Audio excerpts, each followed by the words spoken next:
ഞാൻ ഇപ്പോഴും പറഞ്ഞു ഞാൻ ഇതിൽ നിരപരാധിയാണ്. ഞാൻ ചെയ്ത ഒരേ ഒരു തെറ്റ് എന്താണ്, നറുക്കെടുത്തപ്പോൾ ജനങ്ങളൊന്ന് കാണാൻ വേണ്ടി ഒരു ആവേശം കുണിച്ചാൻ വേണ്ടിയാണ്ട് ഒന്ന് ആ ഒരു ഇതിൽ ഒരു ആവേശം കൊള്ളിച്ചല്ലോ, ആ ഒരു എടുക്കലെടുത്തു എന്നല്ലാതെ വേറെ ഒന്നും ഞാൻ ചെയ്തില്ല. ആ ഒരു കാര്യം തന്നെയാണ് ഒരു പക്ഷെ തെറ്റായിട്ട് ആളുകൾ പറയുന്നത് എന്നുള്ളതാണ്. കാരണം എന്താ വെച്ചിട്ടുണ്ടെങ്കിൽ നിങ്ങൾ അത്രയും സമയം അതിൽ ചെലവഴിച്ചുകൊണ്ട് എടുത്തതാണ്. അത് മാത്രമാണ് ആകെ ഇഷ്യൂ ഉണ്ടായത്. പിന്നെ ബാക്കിയുള്ള ആളുകൾ എല്ലാതും തിരയാൻ തുടങ്ങി. അതായത് ഒന്നാം സമ്മാനം എടുക്കുന്ന രീതി ഇങ്ങനെ, അതേപോലെ തന്നെ രണ്ടാം സമ്മാനം എടുക്കുന്ന രീതിയും അങ്ങനെ. ഇതൊക്കെ കാണുമ്പോൾ ആളുകൾക്ക് തെറ്റിദ്ധാരണ ഉണ്ടാവുമല്ലോ. ഇതിപ്പോ നിയമപരമായിട്ടുള്ള തെറ്റാണ് ഇത് എന്ന് പിന്നീട് നിങ്ങൾ മനസ്സിലാക്കി, നമ്മളെല്ലാവരും മനസ്സിലാക്കി, അതിനെതിരെ എല്ലാവരും വീഡിയോ ചെയ്തിട്ടുണ്ട്, സത്യം.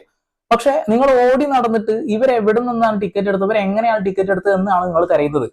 അതിലൊന്നും ആളുകൾക്ക് സംശയമില്ല എന്നുള്ള കാര്യം നിങ്ങൾക്ക് തന്നെ അറിയാം. ആ ഒരു കൊട്ടയിൽ കൈയിട്ട് അത്ര സമയം സ്പെൻഡ് ചെയ്തതാണ്. എന്തായാലും എക്സ്പ്ലനേഷൻ കാര്യങ്ങളൊക്കെ ആയിട്ട് ആൾ വന്നിട്ടുണ്ടെന്ന് കണ്ടോക്കാം.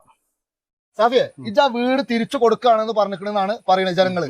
പക്ഷെ ഞാൻ ആ വീഡിയോ കംപ്ലീറ്റ് കണ്ടപ്പോൾ